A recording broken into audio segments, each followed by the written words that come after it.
বাংলাদেশকে ঘিরে কি নতুন কৌশলে ভারত? চিকেন স্নেক সুরক্ষায় অমিত শাহের বিশাল নিরাপত্তা বলয়, সীমান্তে বাড়ছে নজরদারি ও অবকাঠামো। হঠাৎ কেন এত তৎপর দিল্লি? আমি শারমিন সুলতানা, জানাবো বিস্তারিত। মানচিত্রে জায়গাটি খুব ছোট মনে হলেও ভারতের জন্য এই পথের গুরুত্ব অনেক বড়। পশ্চিমবঙ্গের শিলিগুড়ির এই সরু ভূখণ্ডই উত্তর পূর্ব ভারতের সাথে দেশটির মূল ভূখণ্ডের অন্যতম প্রধান সংযোগ। ভৌগোলিক গঠনের কারণে এই স্থানের পরিচিতি চিকেন স্নেক নামে।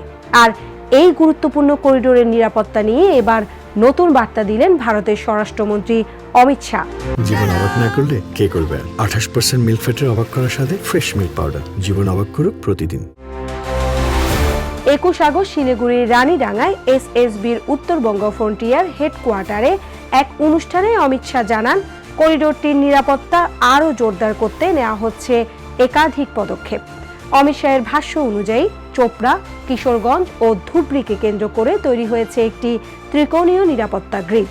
বাড়ানো হয়েছে সীমান্ত নজরদারি, নিরাপত্তা উপস্থিতি ও প্রশাসনিক তৎপরতা। নিয়মিত সামরিক মহড়ার মাধ্যমেও এ অঞ্চলের প্রস্তুতি জোরদার হচ্ছে।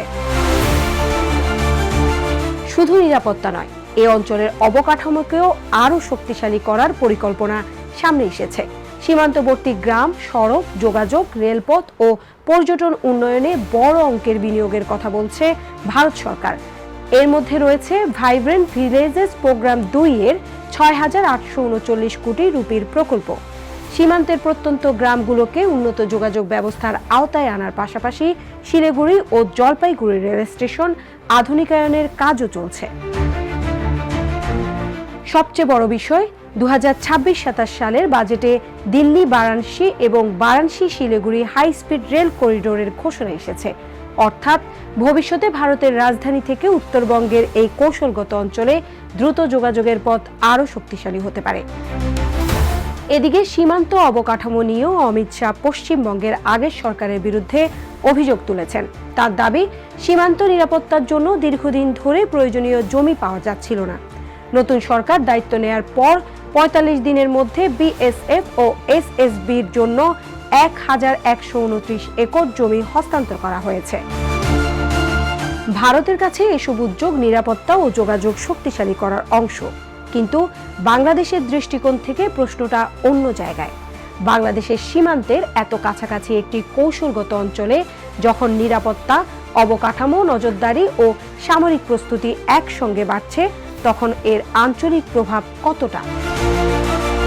শিলিগুড়ি করিডোর শুধু ভারতের অভ্যন্তরীণ যোগাযোগের পথ নয়, এর একদিকে বাংলাদেশ, অন্যদিকে নেপাল ও ভুটান। ফলে এই অঞ্চলে ভারতের প্রতিটি বড় কৌশলগত পদক্ষেপের প্রভাব সীমান্তের বাইরেও পড়তে পারে।